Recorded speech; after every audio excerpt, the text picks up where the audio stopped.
Everybody, my name is Nairi. This is Fly Little Birds, and this video is all about those of you who are struggling to bond with your baby, any age really, but I'm thinking about newborn up, so quite young babies. And normally this channel is about fostering, adoption, childhood trauma, but this video is for anyone who is struggling to bond with their baby, which is why I'm calling it Baby Whisperer. So there are lots of reasons why there may be a struggle bonding. First of all, of course, if you're an adopter or a foster carer, then you won't have known that baby before they come to you, so you won't have built that history with them. Even if they're a newborn, then it will still be quite strange when you're first holding them in your arms and thinking, okay, I need to build up a bond with you. And it doesn't necessarily happen automatically. The other reasons why this might happen is if you've had a really traumatic birth and you can't get over that, if you've had difficulties afterward feeding, or you've had difficulties with support, or you have mental health issues, or having the baby has brought mental health issues on. My goodness, there are so many reasons why somebody may not bond with their child. And it's easy for us to sort of have the blame game, but in reality, you know, this is more common than people realize. So let's get to point number one. Now, the point number one is all about what I feel is a foundation before we move on to the other 4 points, and that is, even though there's so much to do around a young child and baby, you must get the rest. And if you're not very well, as in you're having mental health issues, you're going to know this, that you're going to need the rest. So however hard it is to accept support and help around you, if you're a single parent, this is going to be harder, I realise, but you have to find someone that will come in and do what I call the around jobs that don't require someone to necessarily be with your child. Not that that's a problem, but you don't want an in-law or a nan coming in and just taking the baby over from you. That's not what you're looking for. You need help with the meals, support with the meals, support with the housework, and just someone to talk to. So that's the first thing, plenty of rest. When the baby doesn't need you, then take that rest. My second point for you, something that we kind of really miss, is that stillness and that appropriateness of just holding the baby and looking at each other. Now, from a very early age, babies start to distinguish strangers from their primary carer, which generally is the mother, but it wouldn't necessarily be, especially if we're talking adoption. So they start to distinguish, and by the time they get to 3 months, they really are noticing when someone different is around. My daughter's just had a baby and he's 3 months old, and we're noticing now he's hitting that point that he's a lot more aware of who's who.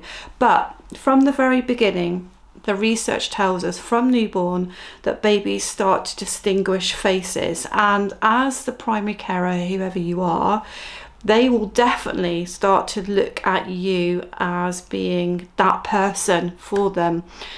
If you're finding the attachment and bonding is really difficult, then just sitting and holding them and looking at them, especially when they're really young, is actually enough.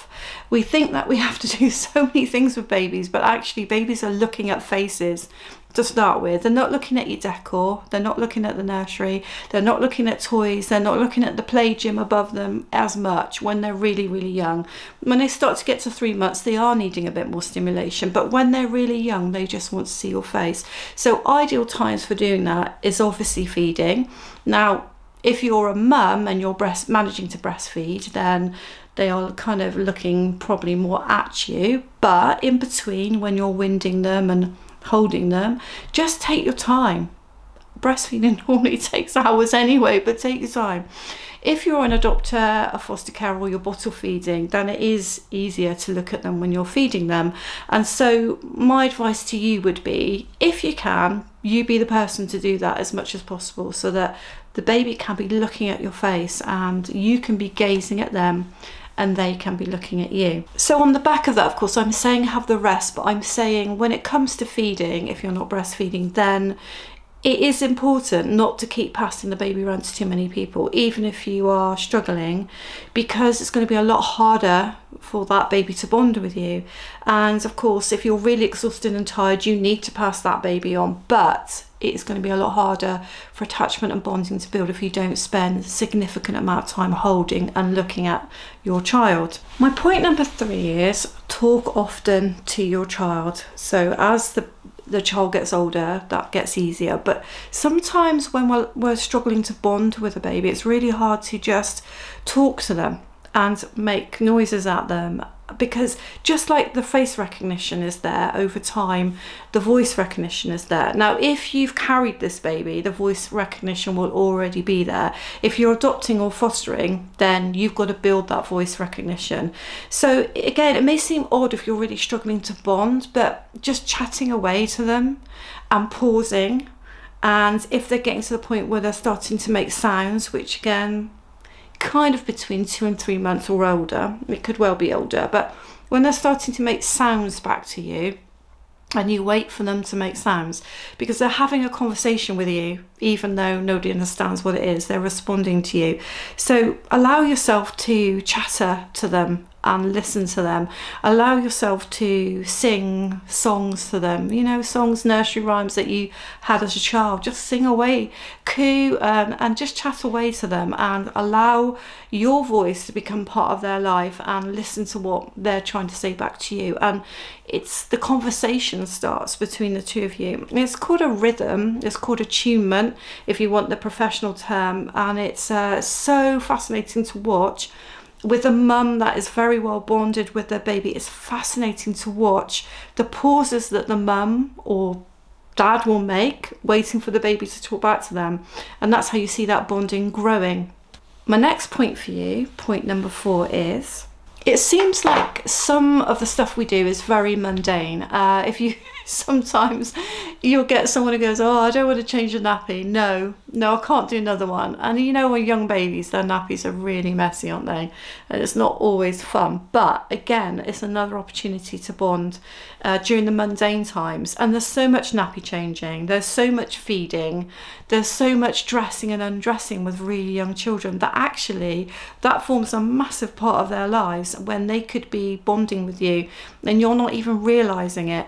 It's not so much about trying to intensively play with a child, it's about spending that time really. So if you can be the one, not always of course, I'm not saying you need to be the one to change every nappy, you need to be the one to do every bath, because if you do have a partner, and then you want them to start building a bond as well. But what I'm saying is try to take pleasure in it. So when you are changing a nappy, these are the times to be trying to get eye contact with the baby and making the sounds, singing the songs. When you are bathing, again, another time to have pleasure in that and make exclamation, so the baby can hear different tones in your voice, and kind of work out when you're getting excited about something, when you're happy about something. So there are lots of mundane things and they're very tiring. So again, as I said in the beginning, you still need to get your rest, but try not to look at them as incidentals, but look at them as actually one of the main things that's going to help you build an attachment and bond. And number 5, which is probably a more difficult one, I know for myself. So say you've adopted or fostered and you're just not finding that you can get this attachment building, or you're not feeling it, then try to seek out some help from somewhere. It could be that there's reasons around that. Maybe the history of the baby is playing on your mind. Maybe you're finding that one of you is seeming to attach better to the child or baby than the other one. And maybe it's not what you expected. Maybe it's not how you felt it could be, or maybe you're just exhausted. So try to seek out help.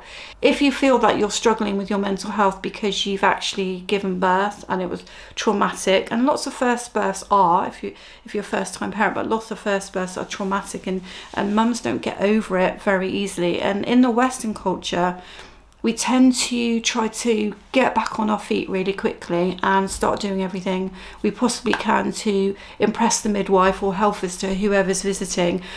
Whereas in other cultures, all of them rally around, all of the village rally around, and they make sure that that mum has the rest, and they provide the meals, etc., and the support. So if you found yourself sort of launched into this and you feel like your mental health is really struggling with your new child, try to get some help. And it's really difficult to do that when you're in the thick of things and you have a new baby around, to actually find time to go and get the help. But try to go and get the help, because it will only escalate and it will only play on your mind. And more than likely the lack of bonding and attachment is because you are struggling mentally with the whole process of having a new baby and feeling like nobody else understands, which of course many mums or many dads do understand, but you feel like you can be quite alone. So that's my point number 5. It's another practical one, I know, but I hope you've enjoyed that. Hope it's a little bit of a help for you. And if you think you're interested in childhood stuff, but mainly around childhood trauma, fostering, adoption, please subscribe, look at my membership, and I will see you on Fly Little Birds. Thank you.